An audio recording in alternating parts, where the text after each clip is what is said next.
도덕경을 쓴 노자가 자기 스승 상창이 이제 임종에 가까워지자 그 스승에게 한마디 부탁을 했습니다. 스승님, 마지막 가르침을 주십시오. 누워서 제자를 한참 바라보던 스승이 이렇게 물었습니다. 야, 내 입안에 이빨이 있느냐? 노자가 대답했습니다. 없습니다. 다시 물었습니다. 내 입안에 혀는 있느냐? 예, 있습니다. 마지막으로 스승이 물었습니다. 내 말을 잘 알아듣겠냐? 예, 잘 알아들었습니다. 이 수수께끼 같은 문답을 곁에서 지켜보고 듣고 있었던 사람들이 나중에 노자에게 이렇게 물었습니다. 아니, 도대체 무슨 말씀을 하신 겁니까? 내 입에 이빨이 있냐? 없습니다. 혀는 있냐? 있습니다. 알아들었냐? 뭘 알아들으신 겁니까?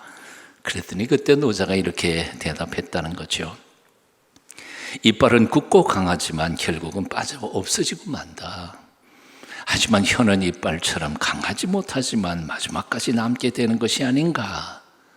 결국 강한 자가 이기는 것이 아니라 온유한 자가 이긴다는 뜻이다. 종래에는 누가 세상을 얻을 수 있을까요? 궁극적으로는 누가 이길 수 있을까요? 세상에서는 사람들은 힘 있는 사람, 강력한 리더십을 가진 사람, 그런 사람이 세상을 얻을 것이라고 생각하지만 사실은 성경은 정반대로 말씀하고 있습니다. 온유한 자는 땅을 차지하며 풍부한 화평으로 즐기리로다. 온유한 자는 복이 있나니 저희가 땅을 기업으로 받을 것이며. 사랑하는 동순가족 여러분, 마음이 너무 고집스럽고 딱딱하지 않기를 바랍니다. 강팍한 마음, 굳어져가는 마음을 그냥 내버려 두시지 않으시기를 바랍니다. 내 마음 굳어지지 않도록 여리고 순전한 마음 되도록 매 순간 하나님 앞에 은총을 구하면서 살아가십시다. 딱딱한 길과 밭, 거기는 씨앗이 떨어져도 뿌리를 내리지 못하지만 푹신푹신한 좋은 땅에는 30배, 60배, 100배의 열매를 맺는 법입니다. 온유한 심령에 부어주시는 놀라운 하나님의 은혜와 복을 남은 평생 누리시면서 승리하며 살아가는 온유한 사람들이 다 되시기를 축원합니다. 당장은 꿀리는 것 같고 당장은 패배하는 것 같고 그리고 당장은 포기하는 것 같지만 그러나 나중에 보면 틀림없이 온유한 사람이 이기게 돼 있습니다. 하나님의 법인 거죠. 애굽의 바로 왕은 온유와는 정반대되는 아주 강팍한 사람이었습니다. 바로와 그 백성들에게 내리시는 하나님의 재앙은 끊임없이 계속되었습니다. 나일 강물이 피로 물들고 개구리가 천지를 뒤덮고 이와 파리떼가 들끓고 악질이 번지고 독정이 온통 세상을 괴롭히고 하늘에서는 우박이 떨어지고 낮밤이 바뀌고 엄청난 변개들이 일어났지만 바로의 강팍한 마음은 조금 더 변하지 않았습니다. 고집도 보통 고집이 아니라 아주 온고집이었습니다. 그런 모습을 바라보시던 하나님도 하도 답답하셔서 이렇게 말씀하십니다. 내가 어느 때까지 내 앞에서 겸비치 아니하겠느냐? 내가 어느 때까지 내 앞에 겸손하지 않겠느냐? 심령이 굳어서 강팍해진 마음, 아무리 설명하고 설득해도 말을 들으려고 하지 않는 사람, 고집이 너무 세서 하나님과도 맞붙어 보겠다고 대드는 사람, 그런 사람들을 하나님은 적어도 세 단계로 다루십니다. 첫째는 처음에는 말로 타이르시죠. 두 번째로 그래도 깨닫지 못하면 조금씩 매를 들기 시작합니다. 처음에는 아주 약하게 되지만 점점 강도를 세게 높이십니다. 그래도 종래의 말을 듣지 않으면 그 전능하신 능력이 손길을 펴서 혼쭐을 냅니다. 하늘과 땅을 뒤흔들고 삶의 기초를 뿌리채 뽑아 흔들어 버리시는 겁니다. 그렇게 함으로 당신이 인생의 주인이시고 역사의 주인이신 것을 드러내 보이시는 겁니다. 이스라엘 백성들, 특별히 북왕국 이스라엘의 망하고 남왕국 유다만 반조각 남아 있음에도 불구하고 그들은 자신들의 마음, 굳어진 마음, 타락한 삶을 고칠 줄 몰랐습니다. 온갖 추악하고 타락한 모습은 하나님께서 멸망을 시켰던 가나안 원주민들보다 훨씬 더 형편없었습니다. 신앙생활은 형식만 남았고 이방 종교들을 이것저것 다 끌어들이고 뒤섞어서 잡탕신앙, 혼합종교를 만들어 가고 있었습니다. 신앙의 순수성, 삶의 순결성은 다 잃어버리고 자기를 구원하신 여호와 하나님 그분을 잊어먹고 살았습니다. 끊임없이 하나님은 선지자들을 보내서 회개해라 돌아와라 간곡히 부르셨지만 그 음성을 들은 척도 하지 않았습니다. 아니 오히려 그들은 하나님의 음성은 들은 척 안 했는데 거짓 선지자들의 거짓말에는 홀딱 넘어가서 그야말로 희망 고문, 거짓 평안을 기대하면서 안일하게 삶을 고치지 않은지 그렇게 살았던 것입니다. 거짓 선지자들의 말에 속아서 그들은 이렇게 믿었습니다. 우리는 하나님의 택한 백성이니 우리가 뭐 좀 잘못해도 하나님 우리 다 용서해 주실 거야. 어떻게 하나님이 당신의 택한 백성을 멸망시키시겠나? 설마 그럴 리는 없어. 확신, 거짓된 믿음의 확신. 북왕국 이스라엘이 아수르에게 쫄딱 망하는 것을 보았습니다. 그러면서도 그들은 삶을 고치지 않았습니다. 바벨론이 쳐들어와서 장래가 촉망되던 다니엘 같은 소년들 그리고 왕족과 귀족들을 상층부의 사람들이 1차로 잡아갔습니다. 그래도 이스라엘 백성들은 경고를 받지 않습니다. 몇 년 후에 여호야긴 왕을 포함해서 정치 지도자들, 그나마 남아있던 에스겔과 같은 종교 지도자들, 그리고 싸울 줄 아는 용사 10,000명을 잡아가 버립니다. 더 이상 지도자들은 그 땅에 남아있지 않았던 겁니다. 그럼에도 불구하고 이스라엘 백성들은 정신을 못 차립니다. 결국 하나님은 유다 왕국의 마지막 심판의 손길을 드실 수밖에 없으셨습니다. 그래서 마침내 다윗 왕조의 마지막 왕인 히스기야, 자기 눈앞에서 왕자들, 자기 자식들이 몽땅 처참하게 살해되는 모습을 볼 수밖에 없었습니다. 그리고 자기는 두 눈이 뽑혀서 쇠사슬에 묶여서 말리 타국 바벨론으로 개처럼 끌려갑니다. 그것으로 다윗 왕조는 끝이었습니다. 인간의 죄 중에서 하나님께서 가장 미워하시는 죄가 뭘까요?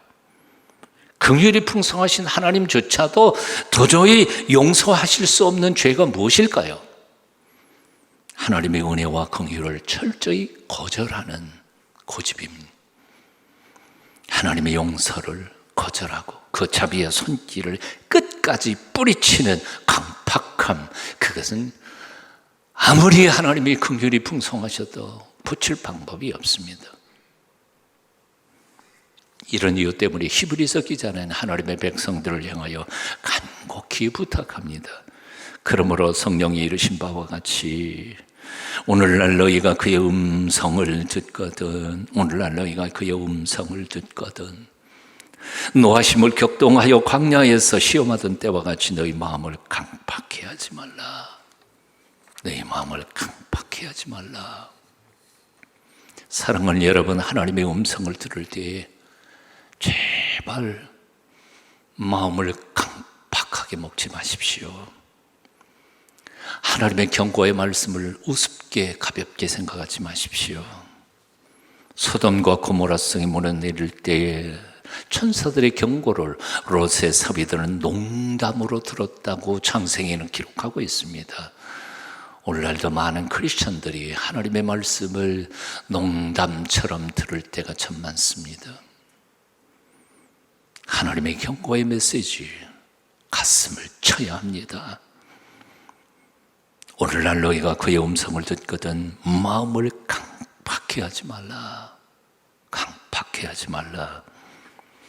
내가 어느 때까지 내 앞에서 겸비치 않겠느냐. 바로게 하신 하나님의 그 말씀 속에는 하나님의 무서운 의지가 숨어 있음을 발견합니다. 그 의지가 뭔지 아십니까? 내가 언제까지 고집 부릴 거냐? 나와 끝까지 해보겠다는 거냐? 어디 누가 이기는가 한번 해볼래? 경고장이죠. 도대체 세상에 누가 감히 하나님과 맞대결을 할 수 있겠습니까? 없습니다. 아무도 없습니다.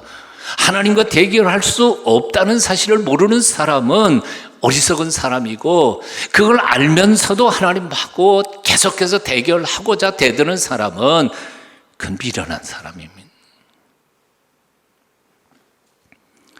하나님과 싸울 수 있다고 착각하지 마십시오. 대결할 수 없다는 사실을 알면서도 끝까지 미련을 떨면서 하나님하고 싸우려고 하지 마십시오. 그냥 항복해요. 말씀하실 때 그냥 잘못했습니다 엎드리는 게 최상의 방법이죠. 우리는 날마다 순간마다 예수 그리스도를 만나기 이전에 내가 어떤 존재였었는지를 잊어서는 안 됩니다. 나 같은 놈에게 예수 그리스도의 보혈의 피가 있어서 요만큼이라도 신앙생활을 할 수 있게 된 것에 감사해야 합니다. 잊어버린 채 나 혼자 잘 믿고 잘 사는 것처럼 믿음이 없는 이들을 정죄하고 심판하고 비난하는 그 어리석은 짓을 우리는 그만둬야 합니다.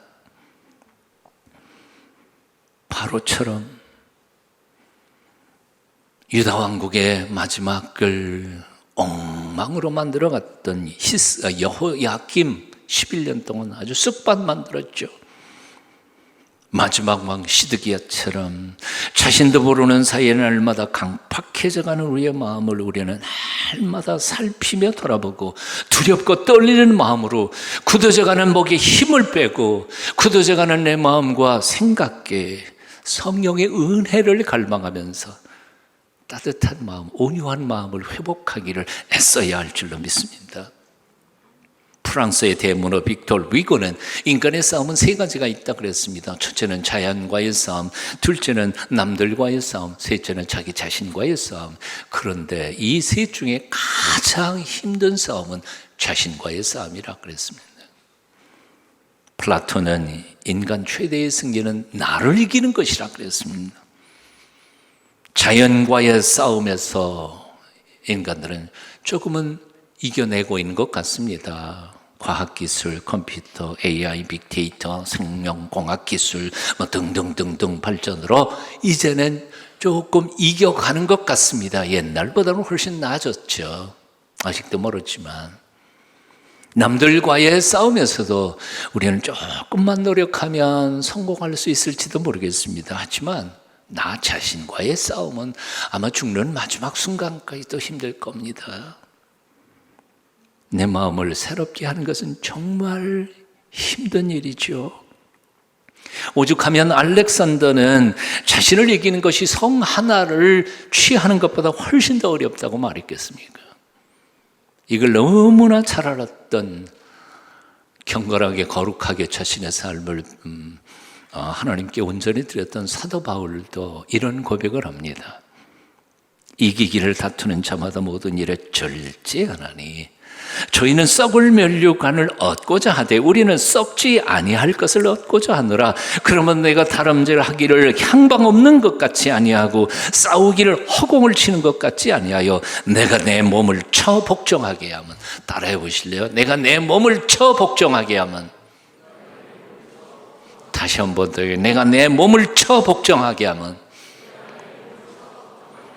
내가 내 몸을 쳐 나를 복종시키는 그 이유는 내가 남에게 전파한 후에 자기가 도리어 버림이 될까 두려워함이로라.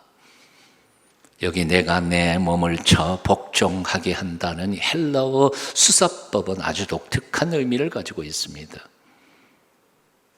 2000년 전 고대 사회에서 전쟁에서 딱 싸워서 승자는 패자를 무릎 꿇리는 전통이 있는 거죠. 무릎을 꿇려야 진짜 이긴 거죠. 근데 패자가 아무리 전쟁에서 졌다고 그렇게 그냥 무릎 꿇겠습니까? 목이 날아가도 안 꿇죠. 그런데 꿇리는 방법이 있다고 합니다. 그게 뭔고 하니 칼로 무릎 뒤에 있는 힘줄 4개를 끊어버리는 겁니다. 힘줄이 끊어지면 무릎은 저절로 꿇을 수밖에 없는 거죠. 그런데 그 표현이 바로 내가 내 몸을 쳐 복종케 한다는 이 말이 바로 그런 뜻입니다. 무릎 꿇지 않으려고 하는 내 몸, 죽지 않으려고 하는 나의 본성을 내 힘줄을 끊어서 하나님 앞에 항복시킨다는 뜻입니다. 형제들아, 내가 그리스도 예수 우리 주 안에서 가진 바 너희에게 대한 나의 자랑을 주고 단언하니 뭐요? 나의 자랑이에요. 내가 자랑할 거 하나밖에 없어. 뭐요? 나는 날마다 죽노라. 난 날마다 죽는 거, 이게 나의 자랑이라. 나는 날마다 죽노라. 나는 날마다 죽어야 합니다. 주여 나를 죽여주소서 기도하며 나를 죽이는 자만이 온전히 바로 살 수 있을 겁니다. 러시아의 대문호 톨스토이가 말했습니다. 사람들은 세상을 변화시키기 원하지만 자신은 변하려고 하지 않는다. 사람들은 남들을 바꾸려고 합니다. 그러나 자신은 달라지려고 하지 않습니다. 나부터 달라져야 합니다. 내가 새로워지면 남도 새로워지게 돼 있습니다. 먼저 나의 종아리를 쳐야 합니다. 내가 먼저 내 가슴을 치면서 회개하고 내 눈에서 눈물이 흐를 때에 하느님이 당신이 일하실 줄로 믿습니다.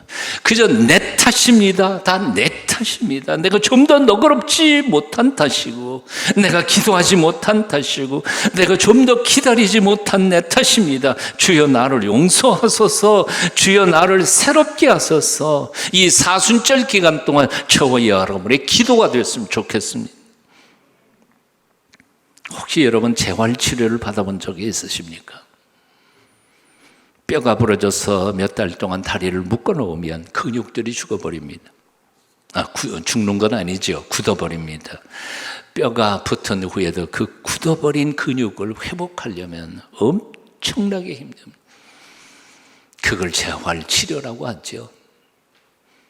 몇 달 동안 굳어졌던 다리를 움직여 가려면 한 걸음 걷는데 땀이 빠직빠직 흘러고 그 고통을 참아내면서 한 걸음 한 걸음 걷기를 다시 또 몇 달 동안 고생을 해야 합니다. 하지만 그 고통, 그 통증이 무서워서 아예 걷기를 포기해버리면 그는 굳은 채로 죽을 수밖에 없습니다. 다시는 걷지 못합니다. 나이가 들면 몸도 굳고 마음도 굳습니다.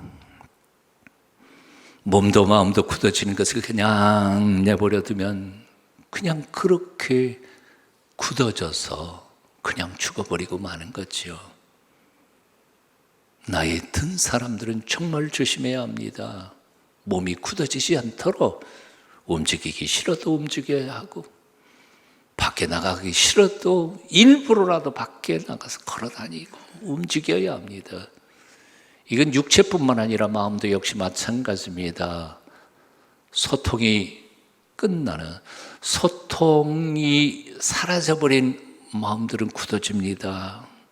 슬픔도 눈물도 자꾸 왔다 갔다 하면서 마음을 부드럽게 유지하기 전까지는 자기 혼자 있을 때에는 마음도 굳어집니다. 그걸 해소하지 못하면 그거 죽는 거지요. 혈관의 피가 통하지 않으면 죽는 것처럼 공동체 안에 소통과 공감의 따뜻한 마음들이 돌아야 그 공동체가 삽니다. 돌처럼 굳은 마음, 굳은 생각, 자기만 옳다는 옹고집이 몸을 망치고 교회를 망치고 세상을 어둡게 합니다. 소통하지 못하는 세상에는 오직 죽음의 그림자만 남을 뿐입니다. 우리는 날마다 하나님 앞에서 다윗처럼 기도해야 합니다. 웃을초로 나를 정결하게 하소서. 내가 정하리이다. 나의 죄를 씻어주소서. 내가 눈보다 희리이다. 하나님께서 구하시는 제사는 돈이 아닙니다. 송아지도 아니고 양도 아니고 상한 심령이라, 찢어진 마음이라. 하나님이 가장 기뻐하는 제물은 찢어진 마음. 하나님이여, 상하고 통회하는 마음을 주께서 멸시하지 아니하시리이다. 가슴을 찢으면서 하나님께 나아가 매달리는 사람들에게 오늘 본문은 놀라운 약속을 우리에게 주신 것을 봅니다. 우리를 향하신 하나님의 약속이 얼마나 위대하고 얼마나 놀라운지 한번 같이 읽어봅니다. 19절 20절입니다. 함께 같이 읽어봅니다. 시작. 내가 그들에게 한 마음을 주고 그 속에 새 영을 주며 그 몸에서 돌 같은 마음을 제거하고 살처럼 부드러운 마음을 주어 내 율례를 따르며 내 규례를 지켜 행하게 하리니 그들은 내 백성이 되고 나는 그들의 하나님이 되리라. 아멘. 아멘. 돌 같은 마음을 제거하시고 살처럼 부드러운 마음을 하나님이 주시겠다 약속하신 건데요. 공동 번역에 보면 이 살처럼 부드러운 마음을 피가 통하는 마음이라고 번역했어요. 우리 몸 세포에 피가 안 통하면 그 세포 조직은 죽어요. 썩어요. 피가 통하지 않는 마음은 죽어요. 썩어요. 자신도 모르게. 피가 통하는 마음. 사모하는 이들에게 하나님께서 온전한 마음을 주신다고 약속하셨습니다. 새 영을 부어주시고 돌같이 굳은 마음을 살처럼 부드러운 마음, 피가 통하는 마음으로 바꿔주시겠다고 약속하셨습니다. 그때에 비로소 우리는 하나님의 백성이 되고 하나님은 우리의 하나님이 되시고 우리의 아버지가 되시는 겁니다. 오늘은 사순절 둘째 주일입니다. 40일 동안 주님 가신 발자취를 따라가면서 그동안 나도 모르게 딱딱하게 굳어버렸던 내 마음을 갈아엎으면서 성령이 주시는 은혜를 갈망하며 훈련하는 기간입니다. 이 아름다운 복된 절기에 그냥 시간 보내지 않기를 바라며 가슴을 찢고 주님 앞에 갈망하면서 부르짖죠. 성령의 은혜로 완전히 거듭나 부활주일 아침에서는 기쁨과 감격으로 하나님 앞에 축제를 드리는 변화받는 아름다운 40일로 보내실 수 있게 되기를 축원합니다. 다윗이 우리아의 아내 밧세바를 범하고 난 후에 하나님 앞에 기도합니다. 순결한 마음을 회복하기를, 음란한 생각이 떠나가기를, 더럽고 추한 생각들이 벗어지기를. 그러나 아무리 기도해요, 음란한 마음은 사라지지 않았습니다. 죄책감은 사라지지 않았습니다. 수많은 보상 심리로 여러 가지 아무리 노력해도 처음 하나님 안에서의 순결한 정신과 마음과 깨끗했던 마음들은 회복될 수가 없었습니다. 그래서 그는 시편 51편에 통곡하며 하나님 앞에 울부짖습니다. 하나님이여, 내 속에 정한 마음을 창조하시고 깨끗한 마음을 창조해 주셔야 합니다. 새롭게 지어주셔야만 내 속에 깨끗한 마음이 생길 것 같습니다. 마음을 아무리 고쳐먹어도 깨끗한 마음이 안 생기네요. 하나님이 깨끗한 마음을 내 속에 창조하여 주십시오. 내 안에 정직한 영을 새롭게 하여 주십시오. 나를 주 앞에서 쫓아내지 마시며 주의 성령을 내게서 거두지 마옵소서. 주의 구원의 즐거움을 내게 회복시켜 주시고 자원하는 심령을 주사 나를 붙들어 주소서. 사순절 이 기간 동안 이 기도가 저와 여러분의 기도가 됐으면 좋겠습니다. 그리고 더 나아가서 이 기도가 저와 여러분에게 응답되시기를 축원합니다.